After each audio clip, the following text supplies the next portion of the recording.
Maraming kaso ng pagpatay at panggagahasa ang naitala sa ating bansa ngayong taon. Bagamat marami ang hindi na ipapabalita sa national TV. Gaya na lamang ng kaso ng pagkamatay ng grade 10 student na si Abby Crisel Ramil Florentino noon lamang July 2024. Natagpuan ng wala ng buhay nitong katawan sa isang abandonadong bahay malapit sa kanilang tinitirhan. At ang nakakabahala, ang taong responsible sa kanyang sinapit ay tinuring ninyang kapatid at matalik na kaibigan. Samahan niyo po akong balikan ang kaso ng pagkamatay ng dalagang si Abby Crisel Ramil Florentino. Bago ko po ipagpatuloy ang ating kwento, sa mga bago po sa channel ko at nais sa mga ganitong klase ng kwento ng krimen na nangyayari sa loob at labas ng ating bansa ay maaari pong pakipindot ang ating subscribe button at notification bell para ma-notify kayo pag may mga bago tayong upload na videos. Si Abby ay pangalawa sa 4 na magkakapatid. Ang panganay ay babae at ang bunso naman ang lalaki. Ang pamilya ni Abby ay nabibilang sa mga mahihirap nating kababayan na naninirahan sa Barangay Poblacion 1, Bansalan, Davao del Sur. Ang karaniwang ikinabubuhay ng mga tao sa lugar ay ang pagsasaka. Ang kanyang ama ay isang mekaniko at ang ina niya naman ay nagtatrabaho sa isang karinderya sa palengke sa kanilang lugar. Bata pa lang si Abby ay kinamulatan na niya ang hirap ng kanilang buhay. Ito rin ang naging dahilan kaya naman hindi na nakapag-aral ang kanyang ate at nakapag-asawa ito sa batang edad. Noong una ay tutol sila sa pag-aasawa ng panganay na anak, subalit nang tuluyan na itong magdalang tao, ay wala na silang nagawa kundi tanggapin sa pamilyang na pangasawa nito na si Bienvenido Arnejo. Ayon sa pamilya, noong una ay maayos naman na pinakitang ugali sa kanila ni Bien. Ayon pa nga dito ay siyang tatayong nakatatandang kapatid at tagapagtanggol nila. Nang maisilang ng ate ni Abby ang anak nito ay sa bahay na rin nila nanirahan si Bien. Tumutulong din ito sa mga gawaing bahay at sa magkakapatid ay malapit ito kay Abby. Kahit pa nga mahirap ang kanilang buhay ay lumaki ang magkakapatid sa pagmamahal ng mga magulang, lalo na sa kanilang ina. Pinilit nitong pag-aralin ng magkakapatid at makasali sila sa mga aktibidad sa school kahit pa nga kapos sila sa pera. Sa school ay inilarawan si Abby na mabait at palakaibigan, masayahin ito at maingay, kaya naman maraming naaaliw sa kanya. Sa bahay ay ito ang gumagawa ng mga gawaing bahay, gaya ng paghuhugas ng plato, pagsasaing, pagbabantay sa mga nakababatang kapatid at pamangkin at maging sa pagsibak ng kahoy, dahil sa nagtatrabaho ang kanilang mga magulang. Noong July 14, 2024, ay maagang umalis ng bahay ang ina ni Abby para pumasok sa trabaho. Ganon din ang kanilang ama. Naiwan ang magkakapatid sa bahay dahil sa walang pasok. Kalimitan ay sa bahay lamang nananatili ang magkakapatid, kundi man ay naglalaro. May mga pagkakataon naman na pumupunta si Abby sa computer shop, subalit bago pa makauwi ang ina ay sinisiguro nito na nasa bahay na siya at nagawa na niya ang lahat ng trabaho na nakasign sa kanya. Subalit pag-uwi ng kanilang ina ay nagtaka ito dahil magulo ang bahay, nagkalat ang hugasin sa kusina at hindi nito makita ang anak na si Abby. Tinanong niya pa sa manugang na si Bien kung nakita nito si Abby, subalit ayon dito ay hindi niya alam kung nasaan ito. Sa pag-aakala na baka nasa computer shop ang anak, ay nagtungo sila sa computer shop na palagi nitong pinupuntahan, subalit wala doon si Abby. Mas lalo pang nag-alala ang pamilya nang tuluyan ng dumilim ay hindi pa rin ito nakakauwi.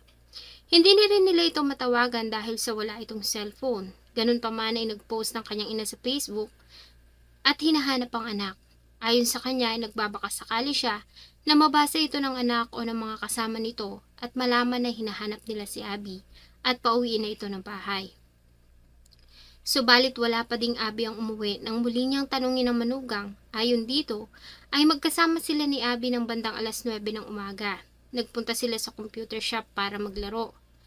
Nang maubos na ang pera at oras, ay magkasamang lumabas ang dalawa. Ayon sa kanya, ay nagtungo sila ni Abby sa abandonadong bahay para mangalakal ng mga tanso. Subalit ayon sa kanya ay naunang umalis si Abby at iniwan siya doon. Hindi niya alam kung saan ito nagpunta. Akala niya ay uwi na ito ng bahay, subalit nang makauwi siya ay wala ito roon. Dahil dito ay nagtungo sila sa abandonadong bahay na tinutukoy ni Bien. Madilim sa lugar dahil sa abandonado na ito at wala ding mga bahay sa paligid. Ang harapan nito ay isang masukal at bakanting lote. Inutusan nila si Bien na pumasok, subalit ayon dito ay nakalak na ang bahay at hindi sila makapasok. Mas kinabahan pa nga sila nang makita ang tsinelas ni Abby sa lugar, kaya malakas ang kutob ng kanyang ina na nasa loob ang kanyang anak. Subalit madilim sa lugar at sa paulit-ulit nilang pagtawag sa pangalan nito ay walang Abby na sumasagot. Sa pag-aakala na maaaring pumunta lamang ito sa bahay ng isang kaibigan, ay nagdesisyon na silang umuwi. Ayon sa ina ni Abby, ay magdamag siyang hindi nakatulog sa paghihintay sa pag-uwi ni Abby, subalit hindi ito umuwi. Pagising ng umaga kinabukasan, ng ganap na alas 7:30 ng umaga, ay dumulog na sila sa tanggapan ng pulis para i-report ang pagkawala ni Abby. Matapos makuha ang mga kailangang information, ay agad silang kumilos para sa paghahanap. At dahil nga huling nakitang buhay ang biktima sa abandonadong bahay, 500 meters lamang ang layo sa bahay ng mga biktima, ay doon sila agad na nagpunta. Nakipag-coordinate sila sa mga barangay officials ng Barangay Poblasyon 1 at hinanap ang may-ari ng property. 1:30 na ng tanghali na magtungo sila sa lugar kasama ang mga pulis. May-ari ng abandonadong bahay at mga kamag-anak ni Abby ay pinasok nila ang bahay. Pagpasok sa loob ay wala naman silang napansing kakaiba maliban sa nagkalat na mga lumang gamit sa kabahayan. Wala ding sinyalis ng tao sa loob hanggang sa pasukin nilang master's bedroom ng lumang bahay. Mula sa nakaipong mga damit at kumot ay natagpuan nila ang hinahanap. Natagpuan nila ang wala ng buhay na katawan ng dalagita at wala itong suot na pang-ibawang kasuotan. Kaya naman malakas ang paniniwala ng mga pulis na ito ay biktima ng panggagahasa. Sa pagkakatagpo sa katawan ng biktima, ay agad silang nakipag-coordinate sa Provincial Forensic Unit ng Digos City para iproseso ang crime scene. Sa parehong lugar, ay agad ding inaresto at binasahan ng Miranda rights ang bayaw nito na si Bienvenido Arnejo, na siyang huling tao na kasama ng biktima. Sa pagkakaaresto kay Bien, ay agad din naman nitong inamin ang kanyang ginawa. Ayon sa kanya, matapos ang ginawa nilang paglalaro sa computer shop, ay magkasama pa sila na nagtungo sa abandonadong bahay.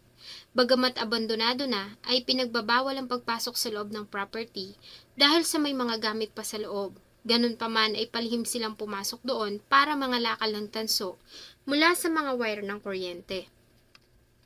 Sa kalagitnaan ng kanilang ginagawa, ayon sa kanya, ay nagkaroon sila ng pagtatalo sa hatian na siyang naging dahilan ng pag-init ng kanyang ulo. Ayon sa kanya ay hinampas niya ang dalagitan ng kahoy sa ulo na siyang naging dahilan ng agad nitong pagkamatay. Inamin din ni Bienvenido na ginahasa niya pa ang biktima matapos nitong mawalan ng hininga bago niya ito iwan. Patay muna. Patay muna. Maliban sa kanyang salaysay, ay nakitaan din si Bien ng mga bakat ng kalmot sa kanyang katawan. Bagamat ito ang kanyang salaysay, ayon sa mga pulis sa ginawa nilang investigasyon ay marahil tinangkang gahasain ng suspect ang biktima, subalit nanlaban ito. Kaya niya ito napalo ng kahoy sa ulo at bago niya ito ginahasa. Napakababaw kasing dahilan na dahil lamang sa tansong kalakal ay magagawa nitong hampasin ang walang kalaban-labang biktima ng kahoy sa ulo. Si Bienvenido Arnejo ay opisyal nang sinampahan ng kasong paggagahasa at pagpatay sa Prosecutor's Office ng Digos City. Sa ngayon ay nasa loob ito ng kulungan at naghihintay ng paglilitis.